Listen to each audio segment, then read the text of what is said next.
To add a dual clock on the Samsung home screen full method, make sure to leave a like and comment a heart. So like every day, let's start from the beginning. First, you need to press and hold on any empty space on your phone's home screen. Then, you'll see an option at the bottom called Widgets. Press on it. After entering the widget section, scroll down and go to the clock category. Inside the clock section, you'll find many clock options, but we want to add the dual clock. So scroll down, and once you see the dual clock, don't make the mistake of skipping the video, because there are still many settings to configure. Press on the dual clock. As soon as you add it, a map will open. Select the country or city whose time you want to display. After selecting the country, press Add again.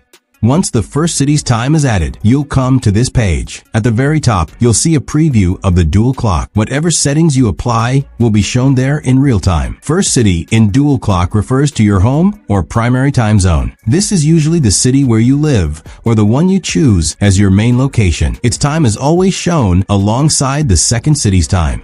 Second city lets you choose another city to display its time along with your current location. This is useful if you regularly contact someone in that city or travel across time zones. Day and night colors automatically adjust the clock colors depending on whether it's day or night in each city. Light colors represent daytime, while dark colors represent nighttime, making it easy to tell the time of day in both locations.